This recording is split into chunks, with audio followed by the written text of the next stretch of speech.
You are live now. Hello, hello, hello, everybody. It's your girl Ashley, the amateur expert, and we are so excited to have you here. We have a few more shows left until the end of the year, and we're coming off with a bang. Hello, hello, those who are joining us. Welcome, welcome, welcome. Our guest today, we probably wouldn't have cross paths in a traditional sense, but I'm happy that we have. Excited for you to learn more about him. So I've invited him to join, and he should be with us momentarily. There he is, the man, the myth, the legend. Wait, you gotta adjust the phone just a little bit. I got it. Wait, do I go left, right? Where am I going? Tilt it up. Up. There you go. There we go. Perfect. You're in Perfect. there. Hey, thank you. You've been getting me together for the last few months, so I definitely appreciate you helping me out yet again and also inviting me on here. So I definitely about to enjoy this. You know how we do. Yeah, it's gonna be great. Okay, so Josh, if you could please introduce yourself to the people, tell the people who you are and what you do currently for work. Okay, so first of all, again, thank you so much, Ashley, for having me. I guess I should go by my proper title. So I'm Dr. Please. Josh Schuschke, PhD. And Period. so I am currently an assistant professor, adjunct professor at Pepperdine University, teaching Intro to African American Studies. And I am also the chief research officer for Lincoln Motion, a new startup where we merge academic research with production, and so film, television, documentaries, social content, and so it's a new company that we are excited to be leaning on, and so I'll be heading the wing of that. Love that. Congratulations. That Yes, sounds thank you. really exciting. Yes.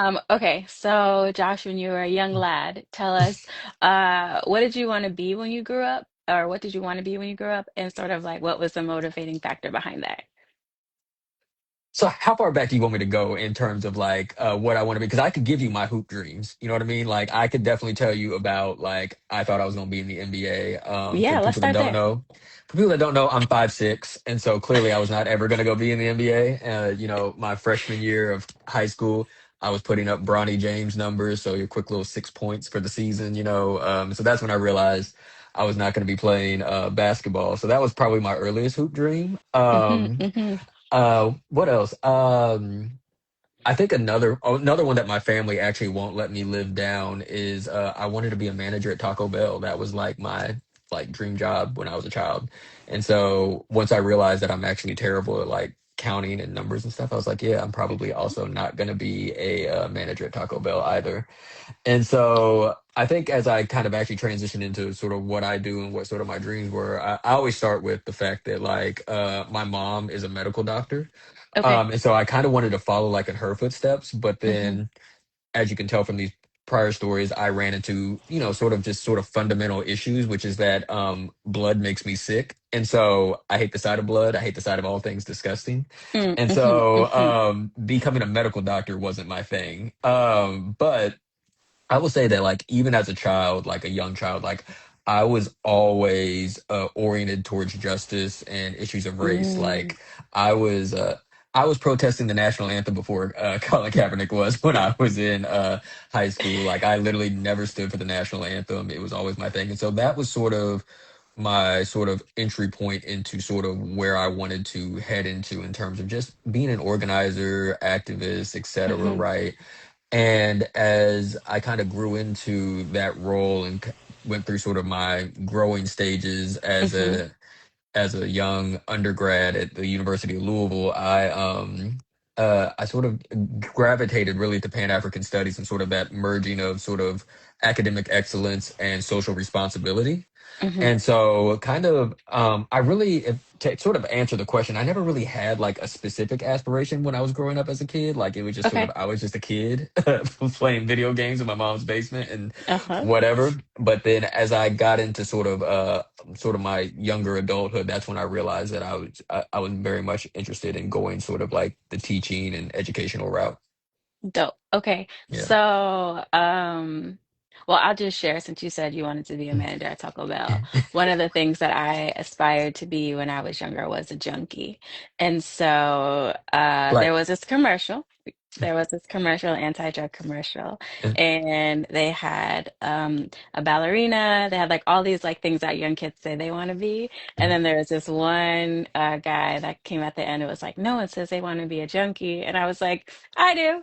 So just you know what I mean, we just wanted you to feel safe in this space. good. I mean, do you feel safe in sharing what type of junkie you wanted to be? Is that a specific type? Was there a drug of I choice? Nope, I didn't get that much into detail. I actually didn't even know what a junkie was. I just knew that there was something that no one else wanted to do, and I was just like, I am that girl. I want to do the things that no one else does, Uh, which rings true to my life today.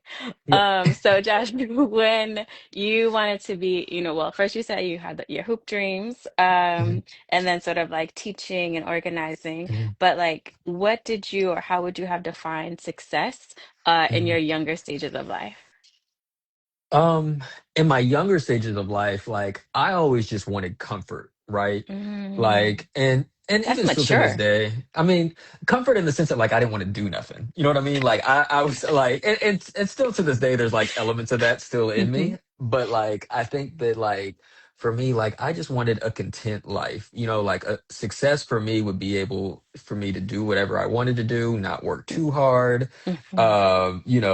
maybe find something that I like doing, but if I didn't find something I like doing, as long as I'm able to just like live life freely, Hmm. is kind of something that I wanted to do as a kid. Like again, going back to what I was saying, I really didn't have like any real aspirations as a child. Like I wasn't like it's funny, like me, being a professor now, like I wasn't great academically. I didn't, and I also didn't strive Mm. to be great academically either when I was a kid. And so, for me, like the idea of like an aspiration of wanting to do something in my life, I just wanted to be peaceful and not have to worry about anything. So that was sort of what my idea of success would be, is if I didn't have to work too hard.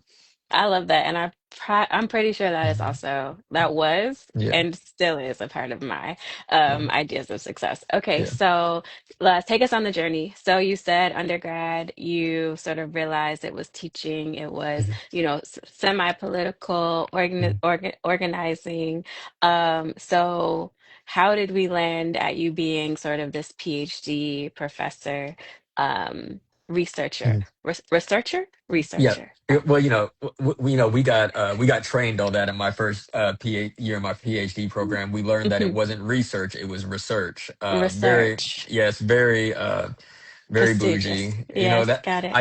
I say research normally, but then when I'm trying to show off, I say research. And then they also told us too that you don't say finance, you say finance, which is like ugly as Oh, hell. Very, very ugly.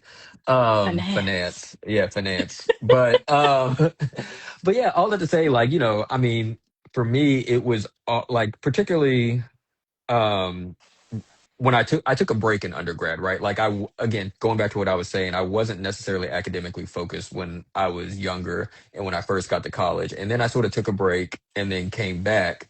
Hmm. And when I came back, like I wanted to really tap into sort of what you were talking about, right? This sort of like political identity, this political just stance that I've always had, and just really lean into that. And so I started doing some campus organizing, which eventually turned into community organizing. But you know, one of the great things that I was kind of told from one of my mentors, Dr. Deontay Hollowell, when I was going through this sort of academic journey was, so I got my bachelor's and my master's in Pan African Studies. And what he told me was like, you don't ever want to get your 3 degrees in the same area. And Mm. so, I was doing this organizer activism, right? And again, my favorite part about Black Studies is that connection to the social responsibility part. So, like, what is it that I could do, right, that I Hmm. would still have this level of like a sense of responsibility to our community? And I just sort of landed on education, right, as sort of like, okay, this is the next sort of logical step. If I'm not going to be in Black studies, then I'll do education. And with that said, like the field of education, just like the field of Black studies, is expansive. There's a number of different ways you can go. And so my research that I was doing during my master's program was really sort of about identity construction and identity building Mm. online. And so taking sort of like social media platforms and kind of understanding which each one is good at, what their affordances are, right? and then being able to kind of map that onto sort of like a positive identity construction around education. Okay. And so that's when I transitioned to my PhD, where I worked with my advisor, Dr. Bradisha Tynes, where we really like kind of hammered out even more in this sort of like expansive ecology of media between film, television, and social media, and ultimately how Black youth are taking in those messages and constructing them in ways that they are able to build their own identities, right? And be able to relate to media and messages and also create their own media and messages as well, right? And so that sort of transition from sort of organizing activism around identity to sort of like what does this look like in a research setting is kind of how I ended Hmm. up where I'm at. Okay, so did you ever go into this thinking about like what is your job going to be? Because I remember I wanted to study human and family Mhm. studies or development Yeah. when I was at UConn. And my mom was like, "Girl, ain't no money in that." And I was like, "But the people."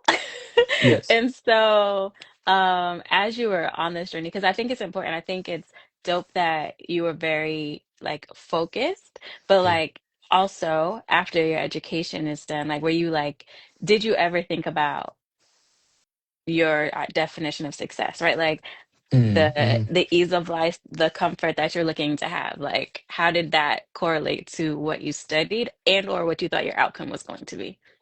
Yeah, I mean, I think, to that point we were talking about earlier, like I always just wanted sort of just more like a comfortable life. But then when you're operating in the space that I'm operating in, which is the intersection of like Black studies and education, there's nothing comfortable about that, particularly in these times, right? Where Mm-hmm. Black folks are under constant surveillance, constant violence, right? And then the education system is under the same sort of thing, and you merge those two. The idea of comfort doesn't exist, right, Mm-hmm. in this space. Mm-hmm. But I think for me, going through that process and sort of at different stages seeing what I want to be. Because like once I realized pretty much during my master's program, okay, I wanted to be a professor. But I Mm-hmm. actually didn't know what being a professor meant, Mm-hmm. not at a research level, right? Like I'm Mm-hmm. thinking like most people, right? Most people think that, oh, your job as a professor is to teach.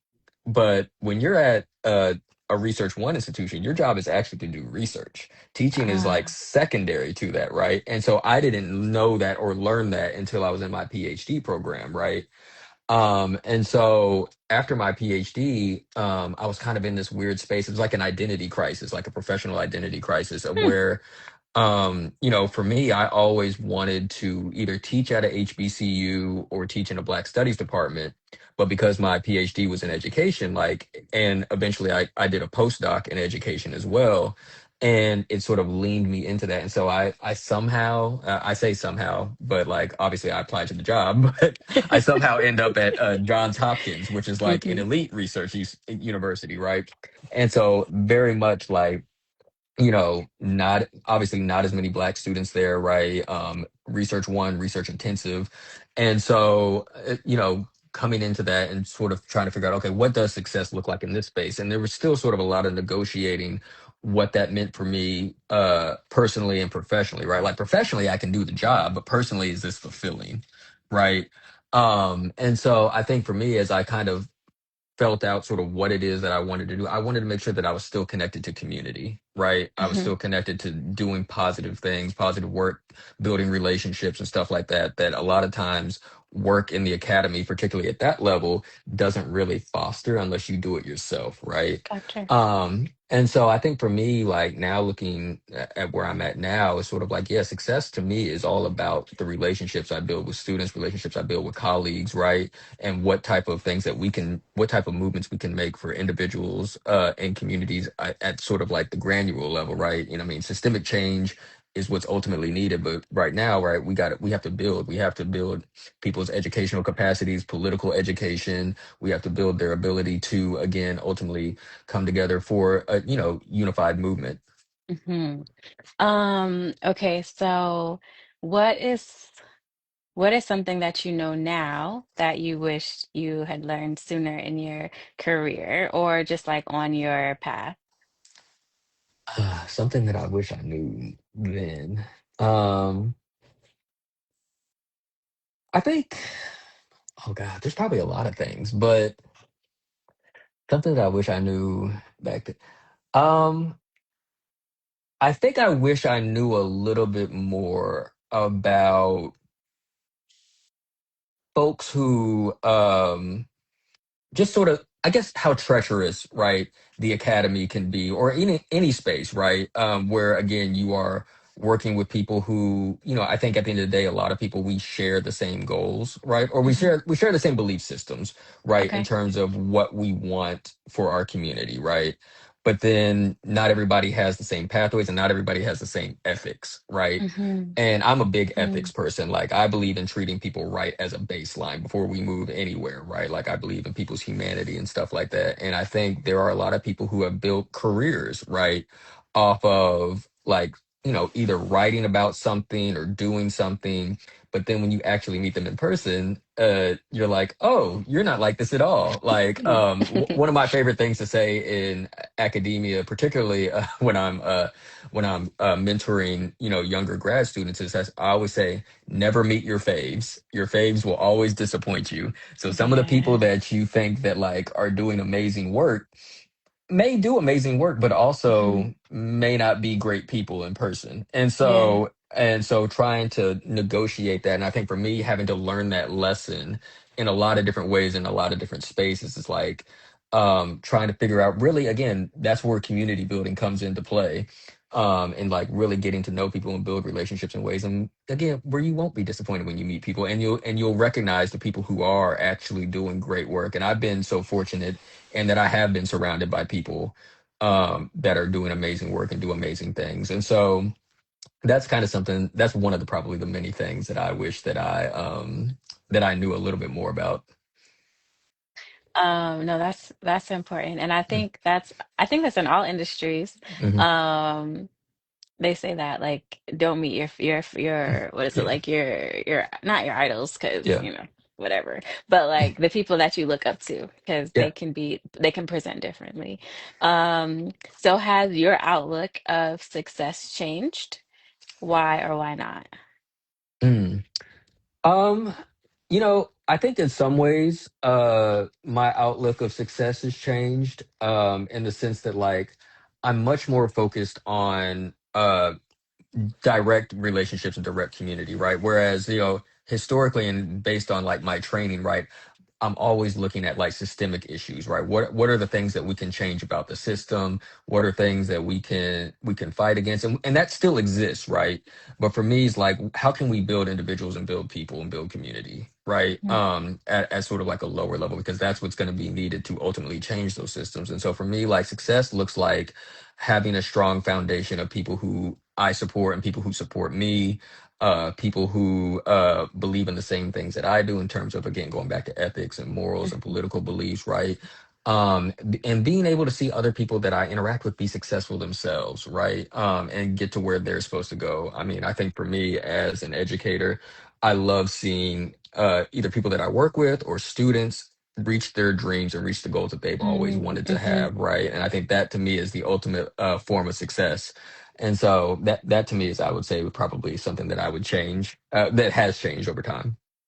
Dope, dope, dope, dope. Okay, so I would say one of my current dreams and or Mm, goals is to build this clothing line that I have, Affirmed mm, Armor, to be aligned with the vision God has given me. mm. There's a little Yeah. discrepancy in it all at this current time. Yes. And so I wonder if you can share with us one of your favorite affirmations or one of your sayings or a Mm. mantra that you would say like to get yourself out of a hard time or to keep yourself inspired. Yeah. For me, I think one of the affirmations that I always say is, I got a community that loves me at the end of the day. Mm, Like, I think that is something that I always lean into. Like, at the end of the day, like when times are hard or when I'm going through something, I'm like, I got a whole bunch of people who I know love me. yeah. And particularly going back to what we were saying, like in these various spaces, right? People will network, right? But there's a difference between networking and community, right? Hmm. And so I think having a community that I know that ultimately has my back, right, is something that kind of keeps me going because it allows me to pour back in, and right, it's just reciprocal relationships, right, in a way that I think can help everybody, right? Like it's not just my community loves me, I love my community. And so I think that is sort of my sort of like daily affirmation when shit's going sideways. Like, man, I got people that love me. Some people ain't got people that love them, you know? And so, It's true. so that's kind of what it boils down to for me. No, that's good. Yeah. That's true. Oh man. Okay, Josh. This has been really great. I'm excited, and I think more so too, like hearing the backstory. Like we worked together for a short period of time. I had no idea that your mom was a medical doctor. So Yeah. like, okay, doctor. And I also think you might Yes. be the first PhD that we've had on the show. So if that's the fact, we will definitely shout that out in the show Oh, notes. Thank you for bringing that's, your high level of intelligence, and to us. I'm Ashley, the amateur expert, and I know a little bit about a lot. And so I would love if you can share with me a small or like a fun fact, a tidbit of information, Snapple fact, just something that I can be like, Josh taught me that. oh God. A random, like just like a random fact, like It can be anything. completely random, or it can be Uh, something like when you are, writing a research paper, you should always have X amount of sources, or like, it could be something aligned with you specifically, or something like a Snapple fact that you read one time that's always stuck with you. um, So I will go with something completely random Okay. because I was literally just talking about them yesterday. So my favorite animals are orcas, right? Oh. They are they are like if orcas lived on land, we would be wiped out. Like orcas are like the most brilliant creatures on the planet. Okay. And learning more about them, and let me say, besides the fact that they're smart, they are Mhm. killers. They Like they are. are like apex predators. Like and this is probably like fucked up, but I love watching videos of them kill things. Like it is just so dope to me. And so one of my favorite videos of all time is watching them kill the seal that was stuck on a it was stuck on an ice block. And it Mm-hmm. was like it thought it was chilling because like, oh, they can't get up here. Mm-hmm. And they actually coordinated a wave to knock the seal off the ice. Like, and it was Oh. so dope because like you could see them like figuring out like how are we gonna get them off. So they're like there's actually like a viral video of like the of the orca like popping its head up and looking at the seal, and they're like because they're trying to figure it out. And then once they figure it out and they all get in a live line and create a wave, I'm like, hey. These are my types of animals. So shout out to orcas. If you want to learn more about them, actually, I don't have like a specific document. Just learn more about orcas. You know what I mean? Google search. Uh, Scholar search. Scholar search. So question.